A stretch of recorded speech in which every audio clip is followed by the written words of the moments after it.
I wanted to talk about what happens to economic theory when you introduce some of the main ideas from Buddhist teachings. Currently in the process of interrogating orthodox economic theory. I've been a professional economist for more than 30 years, but in the past 16 years, I've had a spiritual awakening and my sense of reality has changed. And I'm really interested now in how does that change economics? Because I think it does have profound effects on how I understand economics. So I'm not religious. I do have a great interest in studying wisdom from scripture, from all the major religions. I find a lot of interesting and useful ideas there. Um, and so I've read about Buddhism, I've read some of the scripture. I'm by no means an expert, but I have studied Buddhism a little bit and I really like the basic ideas. And I think they have a profound impact on economics. Now, if you are a Buddhist and I say something that's not representative of what Buddhism stands for, please do feel free to comment below because I will continue to develop these ideas going forward. So I do appreciate any feedback. Um, so we can start by recognizing that orthodox economic theory starts from the assumption of rational self-interest and that we're in a process of endless consumption and the pursuit of profit as the primary indicator of success. Buddhist teachings have a completely different vision than this, and that actually what I've just described in orthodox economics is a recipe for great unhappiness.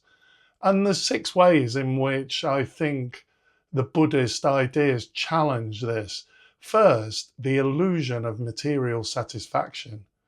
Now, satisfaction from money and material possessions, it does seem as if they bring pleasure and joy, but the pleasure is always temporary. And Buddhism puts forward the idea that cravings and desire for more are the root cause of suffering, and the relentless pursuit of wealth that orthodox economics kind of puts forward, increased consumption, the idea that this will give increased utility and happiness, the measurement of success by GDP, that the relentless pursuit of wealth, the relentless pursuit of more, it just doesn't bring happiness. Now, orthodox economics relies on kind of the idea of ever increasing consumption and that more consumption will bring more consumer utility, will bring more happiness to people. The measure of success in orthodox theory is the total income in the economy, the total production, gross domestic product. And indeed, this is what the new Labour government is talking about. They want growth, and the growth is going to be measured in GDP. But the problem is that more wealth, and this is what Buddhism recognizes, I think, wealth isn't equal to well-being, that there's a much deeper satisfaction to be had in kind of mental and emotional fulfillment in things like community connection, in personal development, in creativity. But capitalism needs people never to be satisfied. It actually needs people to be unhappy, to keep wanting more, to keep consuming. The second area we can look at is the purpose of work. Orthodox economic theory emphasizes the earning of money, the achieving of kind of financial goals, of wealth goals, of growth goals. Buddhism would be much more interested in work as a vehicle for kind of personal growth, for spiritual development, for skill building, for having a sense of purpose, for contributing to the community, for creativity. Because I believe actually that creativity is a totally natural function for human beings, and it kind of nourishes us, it enlivens us. It's an essential part of who we are, like breathing and eating and sex, and creativity is so important. And so I like this idea of work as being important, but the need for it to be meaningful.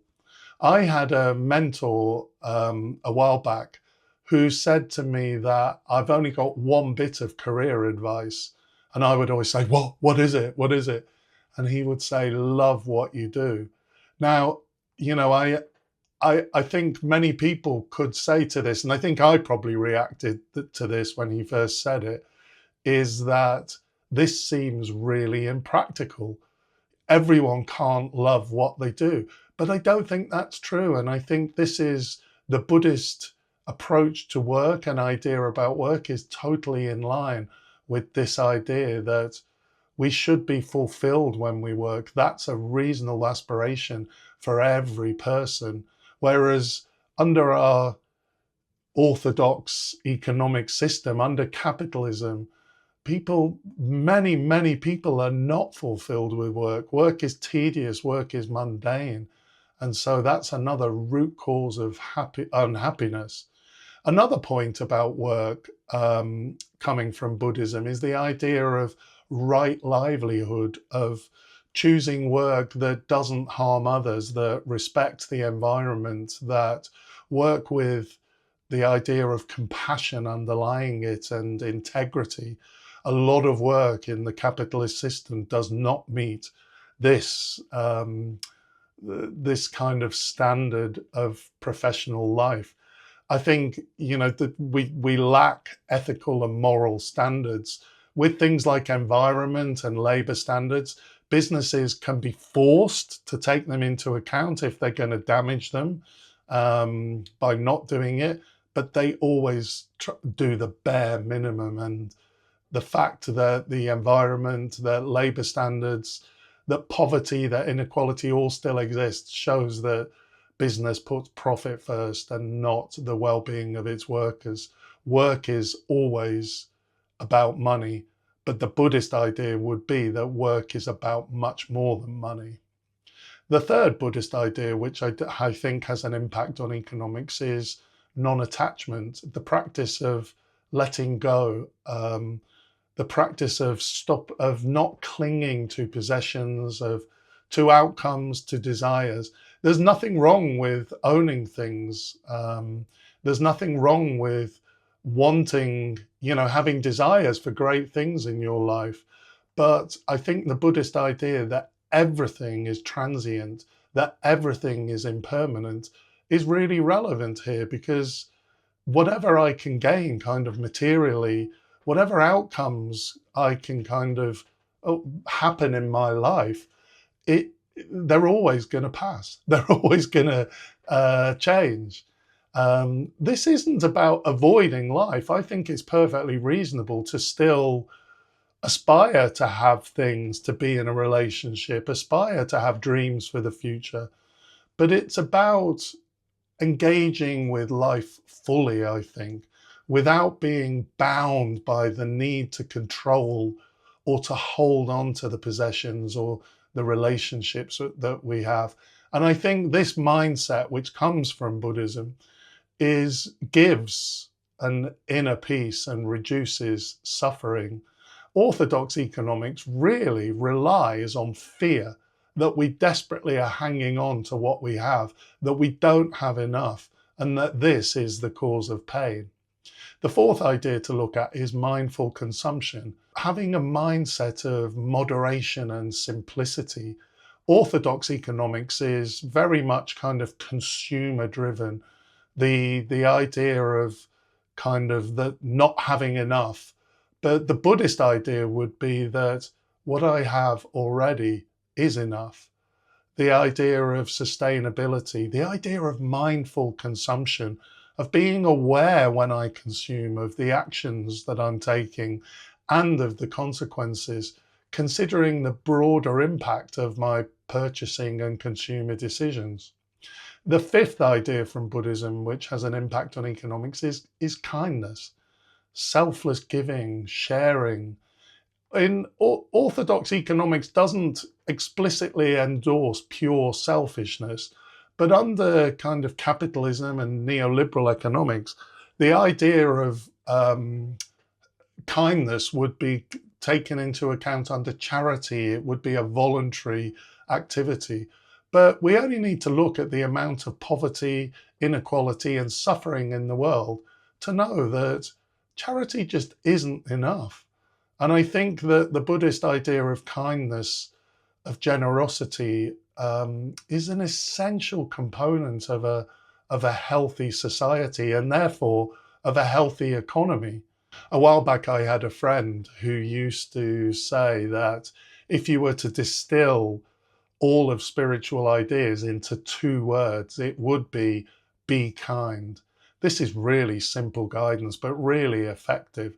I think in terms of the economy, what does be kind means? It means being mindful and giving attention to the welfare of everybody, and not allowing wealth to become concentrated amongst so few people and the rest of the economy experiencing massive poverty and inequality, as is happening at the moment. The sixth idea that comes out of Buddhism, I think, is in interdependence, the idea that all beings are connected.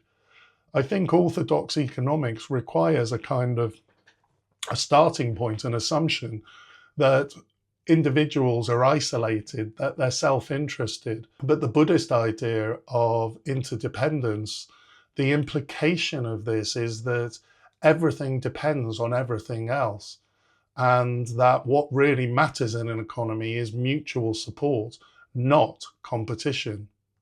So the implications of these six ideas, I think, are very significant in terms of economics.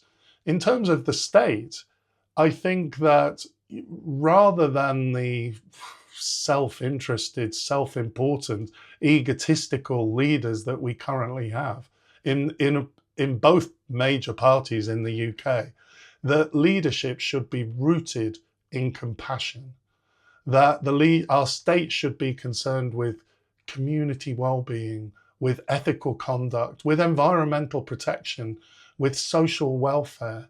I think these are the implications of Buddhist ideas at the level of the state. But I'm much more interested in the personal, individual level, because I think these Buddhist ideas have radical implications.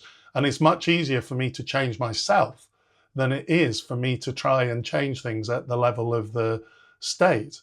What I know personally, and this is confirmed by these Buddhist ideas, is that material things will never satisfy me. And attachment to things and to people and to particular outcomes in my life will bring pain. So in conclusion, integrating Buddhist teachings into economic theory has profound implications. It challenges the conventional ideas around pursuit of profit and material accumulation. And I think it shifts the focus towards well-being, ethical work, mindful consumption, and a recognition of our interconnectedness. And this perspective, it redefines success, not by GDP or wealth, but by things like community support, personal fulfillment, and compassionate living. I think Buddhism offers some really interesting ideas in looking at alternative economic theories towards a new economics that nurtures both the individual and society as a whole.